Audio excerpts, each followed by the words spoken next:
The British Chancellor, George Osborne, has made a public declaration that the ISIS is planning to use cyber-Jihadis to hack into the air traffic control software to be able to create chaos in the skies. Let me take you through what experts in the United Kingdom now say is a very real possibility. The steps that could create havoc in the skies.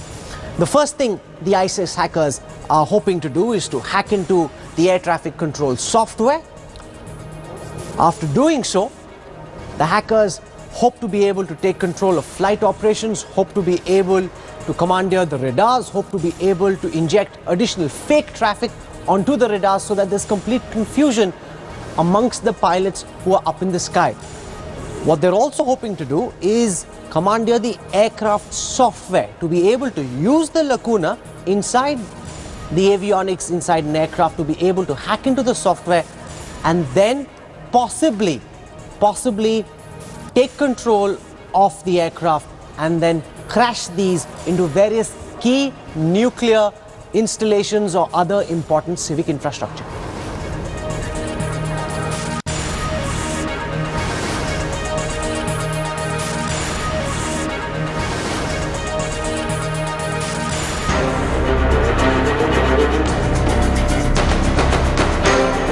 For years, the world couldn't imagine anything more terrifying than the 9/11 attacks.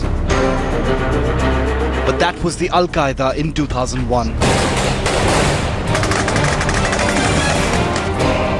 The Islamic State in 2015 is an exponentially deadlier force and is now planning a full-blown cyber jihad. Their target, the United Kingdom. UK Chancellor George Osborne has warned that the ISIS is plotting to use special cyber-Jihadis to remotely commandeer airliners and crash them into British nuclear power stations and hospitals. The deadly terror script reads like something straight out of a Hollywood techno thriller. Here's what experts believe the ISIS is looking to achieve. ISIS hackers hack into air traffic control software in towers across the UK and take control of flight operations. They then use this to commandeer aircraft to crash them into nuclear power stations for maximum impact. It is this threat that has forced the UK to double its funding to fight cybercrime to £1.9 billion over 5 years. The possibility of deadly cyber attacks doesn't sound too far-fetched. In the biggest breach in global aviation since the 9/11 attacks, Russia has also now admitted that the passenger jet that crashed over Egypt in October, killing 224 people on board, was brought down by a bomb on board. An Islamic State affiliate has claimed responsibility for the attack, and Russia has offered a $50 million reward for any information on the Sinai plane attackers. Bureau Report, India Today.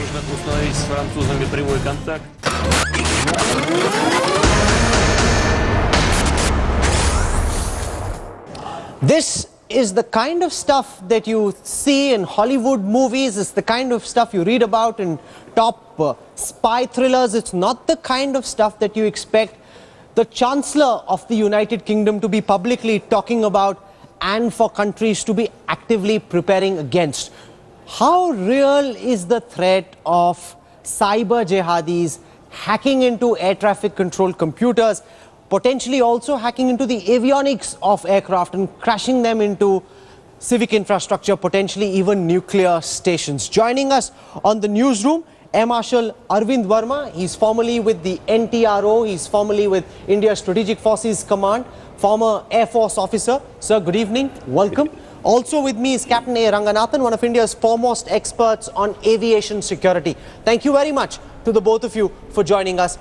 Air Marshal, I want to start by asking you about this public admission by the British Chancellor, nonetheless, where he talks about how cyber-Jihadis, he believes, are actively trying to crash into the computer systems of the air traffic control. Is this, in your view, possible? If this were to be a war game and if this hack was to actually happen, what chaos can it cause? Well, let me put this in the right perspective. As far as aviation is concerned, what the Chancellor has said is true. This admission has come now, but this threat has been looming large for a very long time. ever since all our systems, avionics, or the aviation by itself has gone into the domain of cyber, the moment you've gone into the cyberspace, the cyber threats exist. So what happens if a cyber-Jihadi hacks into air traffic control systems and suddenly it's not the ATC controllers but it's the cyber-Jihadi who's got access to the radars? No, let's not create fear psychosis into this whole statement of the Chancellor. The threat is real. It is hypothetically possible to hack into systems, but then the entire aviation systems are designed in a manner that there will always be backups. Sure. So when a hacker gets into the system, what will happen is it will result in either jamming of the systems or flooding the system with additional information. No, I'm sorry, just to try and put this in layman's term, what you're suggesting is on the big radars they have in air traffic control rooms, a hacker, if he was somehow able to get in, he can inject fake traffic. That is one Suddenly of the in front of the one ATC, of the possibilities. there are extra planes hanging around. This is one of the possibilities. Okay. Or the other possibility, the screens just go blank. Then everybody is blind. Everybody is blind. Then you're down to manual flying. But that does not mean that it will result in catastrophe wherein planes will go into each other. Some accidents may happen.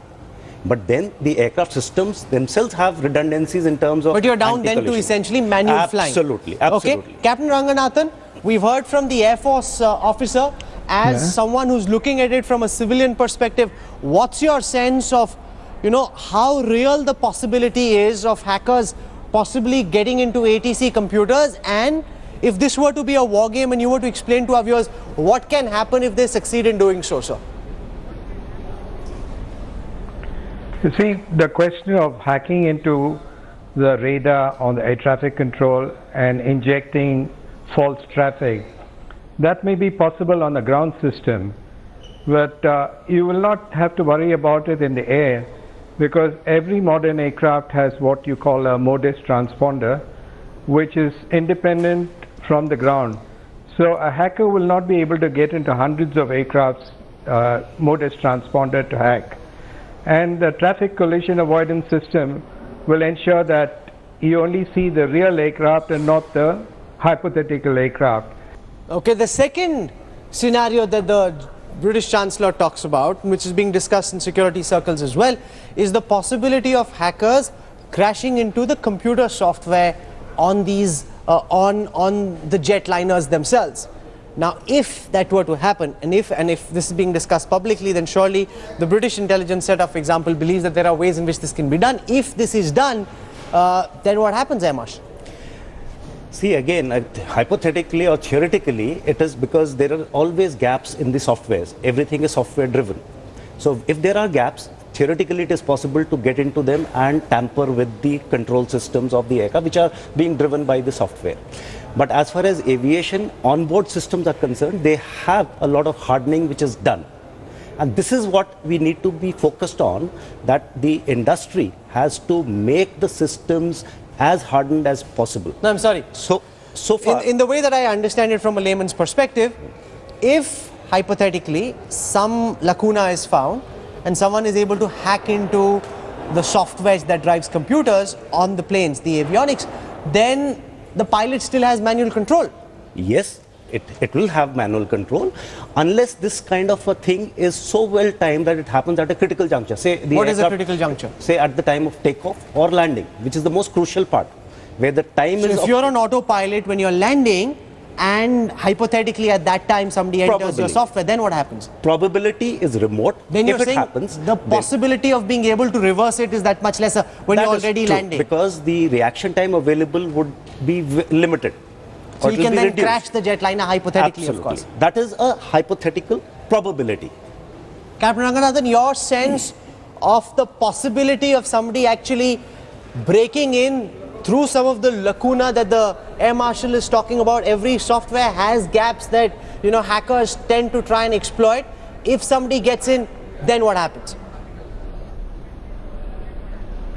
You see, in the aircraft computer system, I'm sure the manufacturers take all the precautions that you can't hack into it. And even if someone does hack into it, all the autoflight systems in aircraft have two modes. You have the managed mode where everything is controlled by the computer, or you have the manual mode. You can still be on autopilot, but you can take it off the managed mode. So all that a pilot has to do, what is important is the crew should not be complacent. They have to be observant. They just can't take things for granted. And the when crew they see should not be something compromised. which is deviating from the normal, the crew should not be compromised. So if they have that, then you will find that the training is good and they are very, very observant. You can pick out something which is not happening as per what you have fed into the computer, and you should take over but into the Air manual Marshal mode. talks about the You can be on possibility autopilot, but of this being timed at a very crucial juncture. For example, just when the plane is approaching the tarmac to land. No, that time you will find that almost every crew member is alert, unless you are sleeping or you're fatigued, which is the biggest threat. More than your cyber threat, it is fatigue which is a threat, because you can go into what is called a micro sleep, in which case you won't notice something crucial. But you will find that at the time of approach and landing, that is when the crew are most alert, and one or the other, and you have the standard operating procedures where you call out any deviation. So unless the airline in the training does not have a proper SOP, this will not happen. Okay. There are enough precautions. Finally, to the both of you, I want to begin by asking you, Air Marshal, what additional steps do you believe need to be taken to ensure that we don't allow cyber-Jihadis to break in either into the air traffic control systems or into aviation avionics, airline avionics? Actually, what Professor Rangarajan has just said, actually that is exactly what you need to do. You need to be aware of the threat. You need to be aware of what is happening around you at the critical junctures. Secondly, aviation by itself, all the systems in the aviation have been historically made in a time when cyber threat was not very potent. All the systems were designed for its system availability, redundancy, not to counter the cyber threats. And Professor Ranganathan, these comments come on a day when Russia has just announced that 2 people have been arrested in Sinai for collaborating with the bombers who set off the TNT explosives which saw that Russian airliner explode above Egyptian airspace. So this is, which is the biggest breach since 9/11. So this is not just in the realm of a war game in strategic circles. This is a very real and present danger. For the Russians report that they set off the bomb. See, you can set off a bomb from the ground, but you cannot commandeer an aircraft and make it do what you may be able to do it to a drone. But if you have the human element, the pilots in an aircraft, you have the backup. So even if your automation is hacked into, you can still revert to manual mode and control the aircraft. What is required most importantly is for the pilot and the crew to remain extra vigilant. Thank you very much. Also, internationally, you need to focus on this threat and be able to cope with it. Oh, absolutely. Because it's a continuous process. Captain Ranganathan, Air Marshal, thank you very much for joining us on the Newsroom. Thank you, sir. Thank you.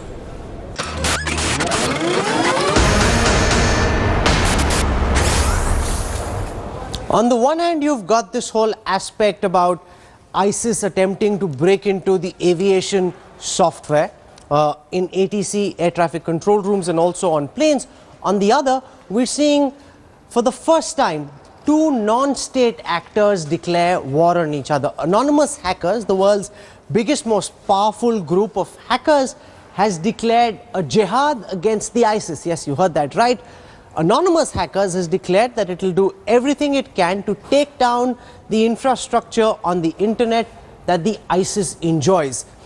On the other hand, we're seeing ISIS come out and put out an entire advisory for its members, asking them to beware of anonymous hackers now trying to hack into the ISIS members' Twitter handles, their email IDs, their Facebook pages. This is online cyber jihad.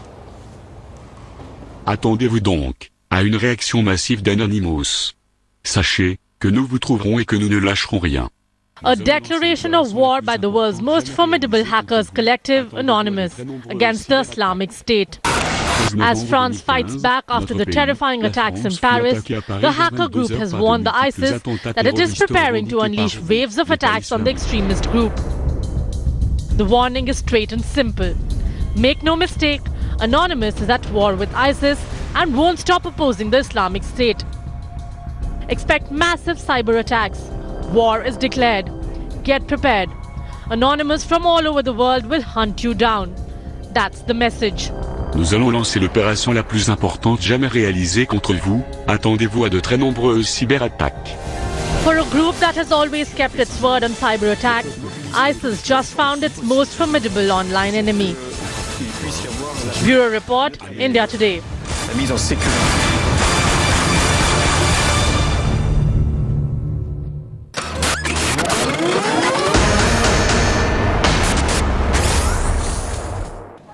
I want to go across now live to Goa. Joining us from there is Subimal Bhattacharya, one of India's leading cyber security experts. Subimal, welcome to the newsroom. Anonymous has declared jihad against ISIS supporters online. Looked at from a cyber security perspective, what does this mean given that Anonymous supporters actually spend more time trawling the dark internet than anybody else does? I think the first and most important thing to note is that one non-state actor has now taken on another non-state actor. And you know, you can define that one is possibly good here and the other is extremely bad and with terrorist motives. But the larger issue that we really need to consider here is that is this the time that, you know, the state is failing, the forces of the state are failing and not up to date with cyber tools, and hence the recourse or the fallback upon the non-state actor. Now, having said so, Anonymous has really been following up everything on the net, including the dark web, and they definitely have identified a lot of the ISIS handles as well as the Facebook accounts, and they are, and the way they have warned through the video as well as the email message, they are definitely going to go after the ISIS. The larger issue that we'll need to consider is, will that be enough and will that stop ISIS doing its propaganda? You know, Foreign Policy magazine has put out an estimate which suggests that 149 ISIS-affiliated websites have been dismantled. Approximately 1,01,000 Twitter handles have been penetrated and 6,000 propaganda videos have been taken down by members of the Anonymous hacking group. Now, why is it that Anonymous can do these things whereas intelligence agencies in Western countries and in South Asia don't seem to be quite as successful, Subimal? I think, you know, one of the larger issues here, Rahul, to consider is that, you know, nations are still talking to each other. There is no real cyber cooperation still happening on the ground. The intelligence agencies of various countries are just doing their own work, and many of them just don't measure up to the scale at which ISIS and other, you know, bad elements have propagated. So I think, you know, this is also a wake-up call for the intelligence agencies and even the security forces, other than in the intelligence side, to bolster their cyber monitoring capabilities as well as if required. What I find very interesting is that ISIS has put out a response to the statement put out by Anonymous hackers, and ISIS has actually listed an entire series of steps that its supporters should take, not to open suspicious links, not to talk on DM on Twitter, not to have the same name as their email ID and their Twitter handle. So they're suggesting it's a very interesting online jihad taking place where ISIS is now suggesting to its supporters what to do to prevent Anonymous from hacking in. Yes, I think, you know, they are just listing out, you know, what would be the typical best practices that most of the security practitioners should offer. But it's very interesting to see that what is the support to Anonymous also for, you know, such an attempt or such a threat that they've laid out from many of the state actors, because this is one first instance where you are directly seeing that one non-state actor taking on the other, And it's also very embarrassing for the various countries, particularly the Western governments, who have already been now starting thinking of cyber warfare of some scale. And unless and until a certain protocol is established, the nations are only talking, they are not concluding anything.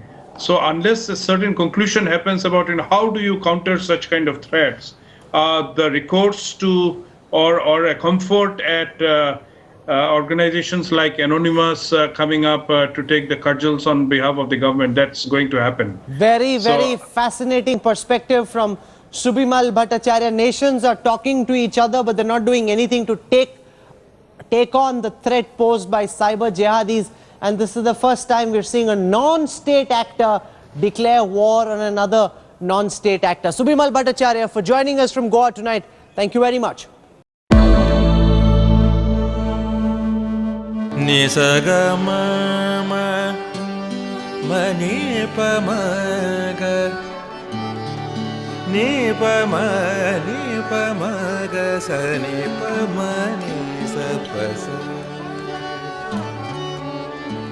जहाँ तक यादें याद आती रहेगी।